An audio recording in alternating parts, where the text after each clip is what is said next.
بسم اللہ الرحمن الرحیم، السلام علیکم، میں حضور بخش بگٹی اور آپ دیکھ رہے ہیں براق ڈیجیٹل۔ ناظرین، آج کے پوڈ کاسٹ میں ہم بلوچستان کے حوالے سے کچھ نئی چیزیں ڈسکس کریں گے۔ کچھ اسٹیٹمنٹس دی گئے ہیں، ایک کافی عرصے سے آپ کہہ لیں کہ جو بلوچستان کی حکومت ہے ان کا حصہ ہیں، اور ان کو اس لیول پہ ایسی اسٹیٹمنٹ پتہ نہیں کیا وجوہات ہو سکتی ہیں۔ میں اسٹیٹمنٹ بھی آپ کے سامنے تھوڑی دیر بعد رکھوں گا، اپنے گیسٹ سے بھی اس پر رائے جانیں گے کہ وہ کیسے دیکھتے ہیں ایسے اسٹیٹمنٹس کی وجوہات کیا ہوتی ہے، مقاصد کیا ہو سکتے ہیں، اس پر بھی بات کریں گے۔ آگے چل کے بلوچستان کی صورتحال پر کوشش کریں گے آپ کو کچھ نئی چیزیں بتائیں، کسی اور اینگل سے آپ کو چیزیں سمجھانے کی کوشش کریں گے، اپنے کیسے سوالات بھی کریں گے۔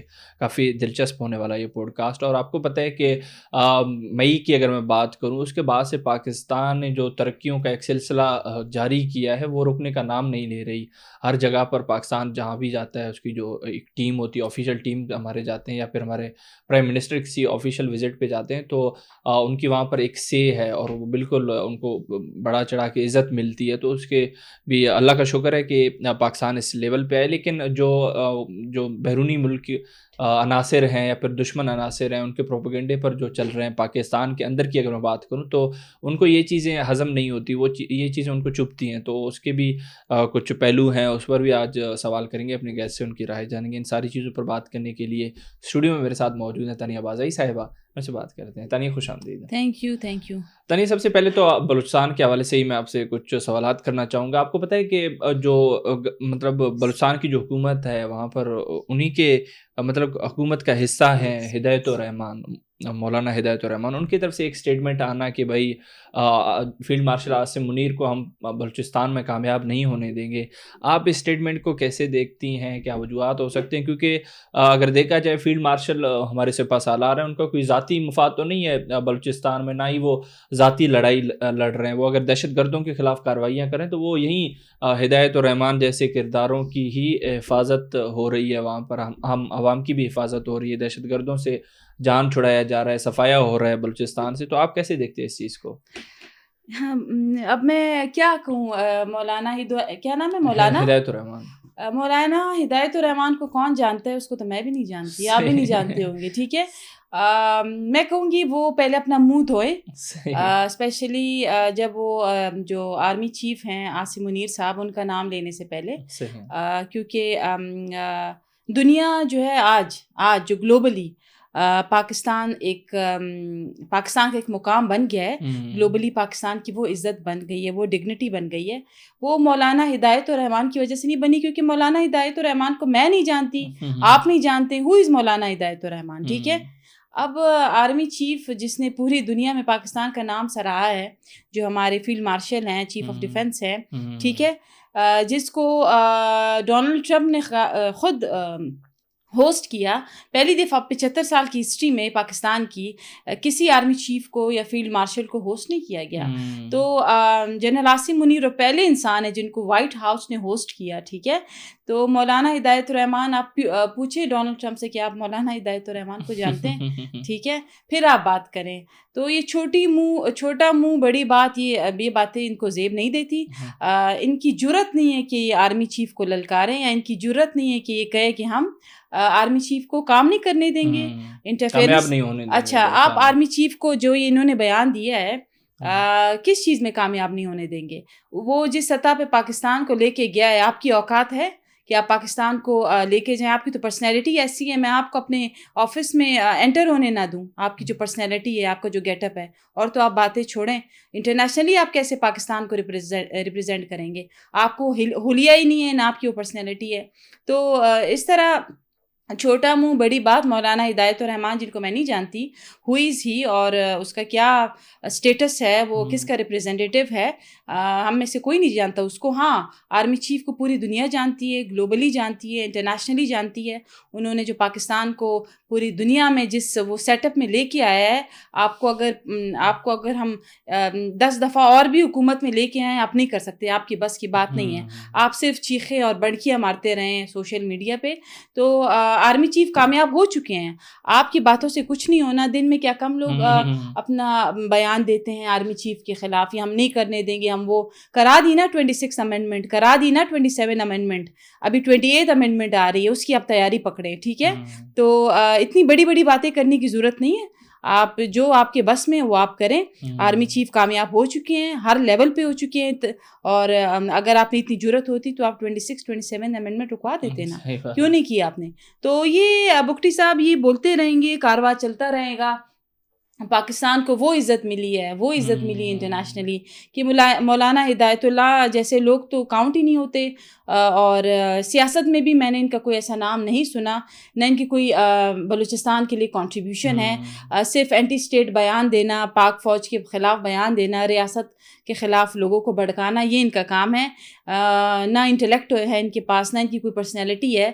تو ایسے لوگ تو ہی بولیں گے نا آرمی چیف کے خلاف, کیونکہ بڑے لوگوں کے پیچھے باتیں تو ہوتی رہتی ہیں. تو آپ نے مائنڈ نہیں کرنا. باقی مولانا ہدایت الرحمان کو میں چیلنج کرتی ہوں اس پوڈ کاسٹ کے تھرو کہ آپ جتنا زور لگا سکتے ہیں لگائیں, کہ آپ نے ایک بیان دیا ہے کہ میں نے آرمی چیف کو کامیاب نہیں ہونے دینا. آپ کو اس بات پہ ہائیڈروجن پہ آپ کو میں تو کہہ رہی ہوں اسمبلی سے باہر پھینک دینا چاہیے. تو وہ آرمی چیف جو انڈیا سے جنگ جیت چکا ہے, وہ آرمی چیف جو آپ کہیں کہ وائٹ ہاؤس نے اسے ہوسٹ کیا ہے, وہ آرمی چیف جو آج آذربائیجان, سعودی عربیہ, ترکمستان, پوری دنیا میں ہماری رشیا, چائنا میں وہ عزت بنی ہے, آپ بنائیں گے. آپ کو تو گھر والے نہیں پوچھتے, آپ کو تو اپنے گاؤں والے نہیں پوچھتے, آپ کے تو بلوچستان والے آپ کو نہیں پوچھتے ہوں گے. تو آپ کیسے اتنی بڑی اسٹیٹمنٹ دے سکتے ہیں؟ آپ زور لگائیں اور آپ کوشش کر لیں اپنی یہ خواب آپ اگر پورا کر سکتے ہیں. تانیہ ایک اور چیز بھی ہے, بلوچستان کے حوالے سے میں بات کروں, کتنا مس یوز ہوتا ہے فریڈم آف اسپیچ کا, اور ہمیشہ سے یہی کہتے ہیں کہ ہمیں فریڈم آف اسپیچ نہیں, اور ایسی باتیں بھی پیچھے سے کر جاتے ہیں. میں ایک ویسے ہی ہیپوتھیٹیکلی ایک بات کرنا چاہوں گا. اگر مارنگ لانگو کی ہم بات کریں, آپ ویسے فرض کریں کہ اگر وہ اسامہ لادن کی بیٹی ہیں, سمجھیں آپ, تو اگر یو ایس سے ان کے مطلب والد کو, اسامہ بن لادن کو مار دیتی ہے اس چیز پہ کہ وہ دہشت گردی کر رہے تھے, ریاست کے خلاف جو بھی کام کر رہے تھے, تو ریاست جو کبھی جو ہم مثال لے رہے ہیں اس میں اگر یو ایس سے ہے وہ اسامہ بن لادن کو مار دیتی ہے, تو کیا مارنگ لانگو ایسی بات کر سکتی تھی کہ بھائی میرے والد کو مارا گیا, حالانکہ اس کی لاش تک بھی ہمیں نہیں دی گئی, سمندر میں پھینکا گیا اور بغاوت کرنے, تو اس کے ساتھ کیسے ٹریٹ کرتا یو ایس سے یا پھر دیگر کنٹریز؟ تو آپ اگر اس کو ابھی ادھر فٹ کریں پاکستان میں, تو ان کو کافی چھوٹ ملی تھی, انہوں نے کافی طریقے چلائی, جو اسٹیٹ اینٹی اسٹیٹ ایک پروپیگنڈا تھا اس کا حصہ رہی, لیکن اسٹل ان کو ابھی بھی جو کسٹڈی میں ہیں تو ایک اچھی طریقے سے ان کو ٹریٹ کیا جا رہا ہے. دیکھیں, پاکستان واحد ریاست ہے جو دہشت گردوں کے بچوں کو بھی پڑھا رہا ہے. پاکستان واحد ریاست ہے جو ایک دہشت گرد کی بیٹی کو بھی ڈاکٹر بنا دیا. پاکستان واحد ریاست ہے جس نے ایک دہشت گرد کی بیٹی کو بھی بیوروکریٹ بھی بنا دیتے ہیں, ڈاکٹرز بھی بنا دیتے ہیں, سرکاری تنخواہ بھی دیتے ہیں. یہ واحد ریاست ہے, یہ وہ نرم ریاست ہے جنہوں نے کبھی بھی یہ نہیں دیکھا کہ ان کے بیک گراؤنڈ کیا ہے یا پھر ان کے کیا بلانگنگز ہیں. لیکن یہ ہے کہ جو آپ نے بات کی اسامہ بن لادن کی, تو اگر یہ امریکہ کرتی یا پھر اس طرح ان کے والد کی لاش کو سمندر میں پھینک دیتی اور یہ بغاوت پہ اتر آتی, تو اس کو بھی عبرت کا نشان بناتے. ٹھیک ہے, دنیا کی کوئی ریاست جو ہے وہ بغاوت برداشت نہیں کرتی, نہ جنگ برداشت کرتی اپنے ملک کے سرزمین کے خلاف. اور جہاں آپ کھاتے پیتے بھی ہو, گند بھی کرتے ہو, اور پھر آپ اسی ریاست کے خلاف بات بھی کرتے ہو, دنیا کی کوئی ریاست یہ بھی ٹالریٹ نہیں کرتی. پاکستان پھر بھی بہت بہت بہت نرم دل ریاست ہے جو دہشت گردوں کے بچوں کو پڑھا بھی رہی ہے, اور جو دہشت گرد ہتھیار ڈال کے آ جاتے ہیں اس کو اپنا بھی لیتی ہے, ایکسیپٹ بھی کر لیتے ہیں. اور اس سے زیادہ پاکستان کی ریاست کیا کرے آپ کے ساتھ؟ ٹھیک ہے, آپ نے ابھی ان کے والد صاحب دیکھیں, سب کو پتہ ہے بی ایل اے کے کمانڈر رہے تھے, اور بی ایل اے کی آپس کی لڑائی میں مارے گئے ہیں. ان کی کیا کنٹریبیوشن ہے, ان کے اپنی بلوچوں کے لیے کیا کنٹریبیوشن ہے, بلوچستان کے لیے کیا کنٹریبیوشن ہے, کیا کیا ہے ان کے جو یہ حقوق مانگتے پھرتے ہیں, ان کی کیا کنٹریبیوشن, ان کے آباء و اجداد کی کیا کنٹریبیوشن ہے پاکستان کے لیے؟ حقوق ایسے مانگ رہے ہیں جیسے پتہ نہیں کیا ان کی ٹریلینز آف نیٹ ورتھ تھی, پھر اس نے قبضہ کر لیا ریاست نے. ٹھیک ہے, تو یہ بھی آپ دیکھیں کہ آپ کی کنٹریبیوشن کیا, آپ کے آباء و اجداد کی, کہ آپ حقوق مانگنے منہ اٹھا کے آ جاتے ہیں اور پاکستان کو برا بلا کہتے ہیں. تو پاکستان پھر بھی ایک نرم دل ریاست ہے. یہی کام امریکہ, انڈیا, چائنا کہیں ہوتا نا, تو دہشت گردوں کے بچوں کو بھی اٹھا کے جیلوں میں ڈال دیتے ہیں. یہ کہیں بھی یہ سسٹم نہیں ہے پاکستان کے علاوہ. بالکل تانیہ, اسی لیے میں نے یہ کویشچن بھی رکھا کیونکہ عوام کو یہ چیزیں سمجھ نہیں ہوں گی کس طریقے سے ریاست ڈیل کر رہی ہے. دہشت گرد ان کو بھی صفایا کر رہا ہے, لیکن ان کے جو بچے ان کو تحفظات بھی دے رہی ہے اور ان کے ساتھ اچھے سے پیش بھی آ رہی ہے.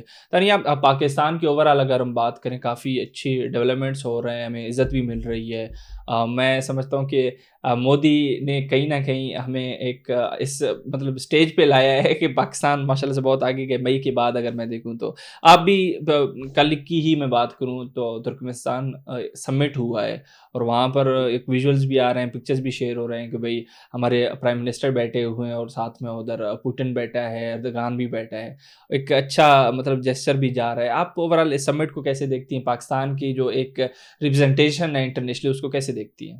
دیکھیے بکٹی صاحب, میں نے پہلے بھی کہا ہے 2025 has been very lucky year for Pakistan.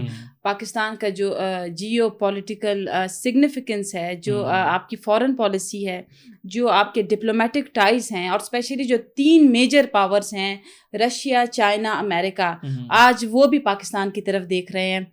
آپ دیکھ لیں کہ پاکستان کو 2025 میں وہ جو گینز کے علاوہ جو انہوں نے اچیو کیا ہے ڈپلومیٹکلی اور فارن پالیسی جو اسٹرینتھن ہوئی ہے, دیکھیے اس میں کوئی شک نہیں کہ پاکستان کا بڑا رول ہے. ایک ابھی دیکھیں نا, تینوں سپر پاورز پاکستان کی طرف دیکھ رہی ہے ان دی لیڈ آف یوریشیا. اب آپ کہیں گے یوریشیا کیا ہے؟ کافی لوگوں کو یوریشیا کا نہیں پتا. یورپ اینڈ ایشیا جب کمبائن ہوتا ہے یوریشیا ہوتا ہے. 75% پاپولیشن یوریشیا کی ہے, ٹھیک ہے. تو اب آپ سمجھے سارا فوکسڈ یوریشیا کی طرف ہے, اور یوریشیا میں بھی پاکستان کا بہت ہی آپ کہیں کہ پیوٹ رول ہوگا, ایک پیوٹل رول ہوگا. اسی لیے چائنا, رشیا, امریکہ کے لیے پاکستان بہت زیادہ امپورٹنٹ ہے. اس کے علاوہ میں آپ کو ایک بہت امپورٹنٹ بات بتاؤں بکٹی صاحب, کہ ایک مڈل کوریڈور بن رہا ہے, لوگوں کو شاید نہیں پتا. اس مڈل کوریڈور میں بھی کچھ کنٹریز ہیں, آذربائیجان ہو گیا, چائنا ہے, ازبکستان, قزاقستان, کرغزستان اور ترکمستان, پاکستان اور افغانستان. یہ جو ہے کنیکٹیوٹی بن رہی ہے, چائنا کی کنیکٹیوٹی بن رہی ہے ٹو کیسپین سی, یورپ کی طرف, ٹھیک ہے. تو اس میں بھی پاکستان کا ایک بہت بڑا ایک مڈل کوریڈور میں رول ہوگا. اس کے علاوہ یوریشیا جو یورپ اور ایشیا کو کولیبریٹ کر کے یہ کام کر رہے ہیں, اس میں بھی پاکستان کا ایک بہت بڑا رول ہے اسٹریٹیجیکلی اور جغرافیکلی. پاکستان کی ایون ادروائز بہت ویلیو ہے. آپ نے ترکمستان سمٹ کی بات کی, آپ خود دیکھیں کہ ہمارے پرائم منسٹر آگے جا رہے ہیں اور پیچھے اردگان اور پیوٹن ان کے پیچھے آ رہے ہیں. اور آپ اس میں ہماری فارن پالیسی انالائز کر لیں, جو پکچرز ویڈیوز آئی ہیں کہ پاکستان کی آج وہ عزت ہے, وہ رسپیکٹ ہے. میں نے پچھلے 75 سال میں وہ رسپیکٹ ڈگنیٹی نہیں دیکھی جو میں نے ابھی دیکھی ہے, کہ Pakistan is a pivot for the 3 major super powers like Russia, China and America. اس کے علاوہ میں آپ کو ایک اور امپورٹنٹ بات بتاؤں کہ پاکستان کی جیو پولیٹیکل جو سگنیفیکنس ہے وہ اس لیے انہینس کر گئی ہے کہ پاکستان ایک تو بارڈر کنیکٹیوٹی ہے ہماری, ہمارا افغانستان کے ساتھ, ایران کے ساتھ, انڈیا کے ساتھ, سینٹرل ایشین, چائنا کے ساتھ, ٹھیک ہے. یہ ہو گیا, یہ ایک بہت ہی امپورٹنٹ چیز ہے ورلڈ گلوبلی. دوسرا, آپ اسلام آباد میں بیٹھے ہیں, اسلام آباد کی کنیکٹیوٹی بھی west Asia, south Asia, central Asia کے ساتھ کنیکٹ کر رہی ہے. تو یہ ساری چیزیں, پھر آپ جائیں one belt one road initiative, آپ کا جو ویسٹرن چائنا ہے اس کی ڈائریکٹ لنک ہوگی عریبین سی, وہ بھی پاکستان کے تھرو. تو پاکستان اس سطح پہ پہنچ گیا ہے بکٹی صاحب. پاکستان آپ کہیں جیو پولیٹیکل کا سگنیفیکنس جو ابھی پاکستان کی ہے, آپ کی سوچ ہے, آپ کو دیکھیں, آپ کو وائٹ ہاؤس ہوسٹ کر رہا ہے, آپ کو سعودی بلا رہا ہے اپنی ڈیفینس پیکٹ کے لیے, آپ کو ہر سمٹ میں, چاہے وہ SCO سمٹ کانفرنس ہو, شنگھائی سمٹ کانفرنس ہو, چاہے وہ آپ کا ترکمستان سمٹ کانفرنس ہو, پاکستان آگے, باقی ممالک پیچھے ہیں. کیونکہ یوریشیا سے لے کے مڈل کوریڈور سے لے کے one belt one road initiative سے لے کے Pakistan would be the only major pivot, اور پاکستان کا وہ رول ہوگا جو کسی کا نہیں ہوگا. یہ بات انڈیا کو بھی پتہ ہے. آج انڈیا کے ایک اینالسٹ ہیں, اسٹریٹجک اینالسٹ, میں ان کو بڑا ایڈمائر کرتی ہوں, آئی یوزلی فالو ہم الاٹ, پراوین سواوے. انہوں نے بھی یہ کہا ہے کہ جنگ کے علاوہ جو Pakistan defeated India very badly, اور پوری دنیا کو ہم نے بتایا ہماری military, air force and navy is one of the strongest and experienced and well equipped ہماری ملٹری ہے. اس کے علاوہ پرامین سواوے کی آج آپ ٹویٹس دیکھیں, آج انڈیا ٹویٹ کر رہا ہے, انڈیا کی اوریجنل اکاؤنٹ سے ٹویٹس ہو رہی ہیں کہ پاکستان کی فارن پالیسی ہم سے نکل گئی, آگے نکل گئی, پاکستان کے ڈپلومیٹک ٹائز آگے نکل گئے, پاکستان کا جو گلوبلی جیو پولیٹیکل سگنیفیکنس ہے وہ انڈیا سے آگے نکل گیا. پاکستان کی جو امپورٹنس ہے, especially the 3 major powers like India, China, the 3 major powers like America, Russia and China, وہ بھی پاکستان کو امپورٹنس دے رہا ہے, پاکستان کی طرف دیکھ رہا ہے. تو آج انڈیا کے اوریجنل اکاؤنٹ سے انڈینز نے ٹویٹس کیے ہیں کہ پاکستان ہم سے آگے نکل گیا, آپریشن سندور بھی ہم مار گئے, اور ہم فورن پالیسی میں کہیں فال نہیں کر رہے. ویڈیوز اور پکچرز میں آپ دیکھیں ترکمستان سمٹ میں ہمارے پرائم منسٹر کو جس طرح سے انہوں نے عزت دی ہے, جس طرح سے پاکستان کو پرائیورٹی دی ہے, پریفرنس دی ہے, ایسی مثالیں آپ کو نہیں ملتی. اور سارا کریڈٹ ہمارے army chief field marshal Asim Munir صاحب کو جاتا ہے.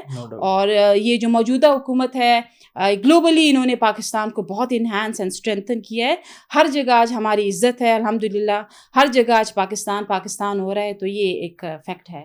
بالکل تانیہ, بہت اچھے سے آپ نے چیزیں ایلیبریٹ کی ہیں. تانیہ ایک اور چیز بھی ہے, کیونکہ آپ کو پتہ ہے ملک کے اندر جو کچھ عناصر ہیں جو ان کامیابیوں کی جتنی آپ نے ابھی گنائے ہیں وہ تو میں تو کہتا ہوں اس سے بھی زیادہ ہیں, ہم کسی اور دن بھی بات کریں گے اس پر. لیکن یہ کامیابیاں کچھ لوگوں کو چبھ رہی ہے, کیونکہ وہ ایک آپ کہہ لیں کہ انڈیویجول سینٹرک اپروچ کے ساتھ رہ رہے ہیں. ادھر عشق عمران میں وہ پتہ نہیں کھوئے ہوئے ہیں کیسے. ان کی بہن علیمہ خان کی بھی ابھی کچھ بیانات, کیونکہ آپ کی اپنی بھی جو آپ کہہ لیں کہ آپ کا تعلق ہے وہ پشتون فیملی سے ہے, تو انہوں نے کہا کہ پٹھان کہہ رہے ہیں کہ عمران خان اگر ایک مطلب اشارہ کر دے تو ہم اپنے بچے تک قربان کر دیں گے. آپ اس ذہنیت کو کیسے دیکھتی ہیں؟ دیکھیے پشتون جس طرح علیمہ خان نے آج ایک ٹویٹ میری نظر سے گزری جس میں وہ کہہ رہے ہیں کہ پشتون کہہ رہے ہیں کہ عمران خان ایک آواز دیں تو ہم اپنے بچوں کو قربان کر دیں. ٹھیک ہے, پشتون ہمیشہ استعمال ہوا ہے. میری پہلی بات, آپ پہلے قوم پرستی کے کارڈ کے پیچھے استعمال ہوا ہے, آز ماں پشتنو, بس یہ پاگل ہو جاتے ہیں. پھر مذہب کارڈ پہ یہ سب سے زیادہ استعمال ہوئے ہیں, مذہب کارڈ کھیل کے ان کو استعمال کیا گیا. ابھی سب سے زیادہ پی ٹی آئی کے ہاتھوں جو استعمال ہو رہا ہے وہ پشتون ہو رہا ہے. پنجابی عقل کل ہے, اس کو پتہ ہے, وہ ایکسپوجر ہے, ان کو پتہ ہے ہمارا فائدہ نقصان کس چیز میں. پشتونوں کو مسئلہ ان کا یہ ہے کہ ان کو ڈائیورٹ کرنا بہت آسان ہے. ان کو ابھی جس پارٹی کے ساتھ یہ ہے, ابھی 14 سال کے پی کے میں کچھ ہوا بھی نہیں ہے, نہ کوئی پروگریسو بات ہوئی ہے, نہ کوئی وہاں پہ آپ دیکھیں میگا پروجیکٹ ہوا ہے. لیکن پھر بھی دیکھیں یہ ہیں ان کے ساتھ جو ان کا جو لیڈر بیٹھا ہوا ہے, صحیح ہے, ان کی بات بالکل ٹھیک ہے. جب بشرا بی بی نے آپ کو یاد ہوگا جلسہ کیا تھا کہ میرے پشتون بڑے بہادر ہیں, سارے پشتون آ گئے, پنجاب سے ایک بندہ نہیں نکلا. اس نے کہا ہم اس کے پیچھے جائیں گے. ایون پی ٹی آئی کے ورکرز اور سپورٹرز بھی نہیں نکلے. اس نے کہا ہم اس کے پیچھے جائیں گے. تو پشتونوں کا یہی مسئلہ ہے کہ یا تو وہ قوم پرستی کے کارڈ کے پیچھے استعمال ہوئے ہیں, یا تو مذہب کارڈ کے پیچھے استعمال ہوئے ہیں, یا تو پھر اس طرح ان کو جو ان کے دماغ ہے نا, ان کو سمجھ نہیں آتی کہ صرف استعمال ہو رہے ہیں. اگر انہوں نے بچے قربان کرنے ہیں, شہادت ان کو چاہیے, تو آپ پی ٹی آئی پہ قربان نہ کریں, آپ جا کے قربانیاں غازہ میں دیں, کہیں اور دیں, تاکہ آپ کو آگے اور بھی فائدے ہوں, جنت نصیب ہو. اس طرح نہیں ہوتا کہ اس نے کہہ دیا کہ بھئی عمران خان ایک وہ کر دے, آواز دے, تمہارے پشتون اپنے بچے جو ہے وہ کر دیں قربان. پھر میں آپ کو ایک اور بتاؤں پشتونوں کے ساتھ مسئلہ کیا ہے. پشتون جو ہے وہ ہمیشہ سے, آپ ایک چیز دیکھیں بکٹی صاحب, آپ بھی ایگری کریں گے, بلوچستان میں پشتونوں کی زیادہ اسٹرینتھ ہے اور کے پی کے میں زیادہ اسٹرینتھ ہے. ٹھیک ہے, پنجاب ہم سے آگے کیوں نکل گیا؟ اس لیے نکل گیا کہ وہ قوم پرستی کے کارڈ کے پیچھے نہیں جاتا. اس کو آپ کہیں نا کہ او میرے پنجابیوں میں تمہارے یہ وہ تمہارا دشمن, وہ کہے گا بھائی پہلے میرے اکاؤنٹ میں تم پیسے بھجواؤ, پھر میں تمہیں دیکھوں گا کہ تم میرے کتنے وہ ہو. تو یہ ہے کہ پشتون ہمیشہ استعمال ہوا ہے, ان کو پتہ نہیں ہے, ابھی بھی استعمال ہو رہے ہیں. پی ٹی آئی میں 80% پشتون ہے, پتہ ہے آپ کو, 80% پشتون ہے جو پی ٹی آئی کے ساتھ کھڑا ہے, اور باقی 20% یہاں وہاں سے ہوں گے. تو ان کا مسئلہ یہ ہے کہ ایک تو اس بندے نے ان کو ریاست مدینہ کے خواب دکھائے, ٹھیک ہے, پھر ان کو خواب دکھائے تبدیلی, ٹھیک ہے. اس بندے نے مذہب کارڈ بھی کھیلا ان کے ساتھ, اور ان کو یہ نہیں پتا کہ 11 سال میں انہوں نے کے پی کے میں کیا کیا ہے. آپ پنجاب دیکھیں, پھر کمپیریزن کریں, پنجاب از نیکسٹ لیول, کیونکہ ظاہر ہے وہاں کے لوگ پڑھے لکھے ہیں, ایکسپوجر والے لوگ ہیں. تو یہ ہے کہ اگر پشتونوں نے عمران خان کے لیے اپنے بچے قربان کرنے ہیں تو اس کا فائدہ کوئی نہیں ہے. اگر انہوں نے قربانیاں دینی ہیں تو پھر غازہ میں جا کے دے, تاکہ آخرت بھی سنور جائے. بالکل تانیہ, بہت اچھا لگا آج آپ سے بات کر کے, بہت شکریہ. ناظرین, آپ تانیہ بازائی صاحبہ کو سن رہی تھی, ہم نے بلوچستان کے حوالے سے بھی چیزیں آپ کے ساتھ ڈسکس کی, ان کی رائے جانی, اور آگے چل کے جو اوورال انٹرنیشنلی پاکستان کی جو ریپرزنٹیشن ہو رہی ہے, پھر کامیابیاں سمیٹ رہا ہے, اس کے حوالے سے بھی ہم نے بات کی. آخر میں کچھ ملک کے اندر جو عناصر ہیں جو ملک دشمن پروپیگنڈے کا حصہ بن چکے ہیں اور پاکستان کے ریاست کے خلاف فوج کے خلاف ان کو کوئی بھی کامیابی ہضم نہیں ہوتی، سیب نہیں دیتا، تو اس پر بھی ہم نے باتیں کی، آپ کو چیزیں سمجھائی، تانیہ بازائی نے. امید کرتے ہیں پوڈ کاسٹ آپ کے لیے کافی انفارمیٹیو رہا ہوگا. اسی امید کے ساتھ میں آپ کی اجازت چاہوں گا، بہت شکریہ.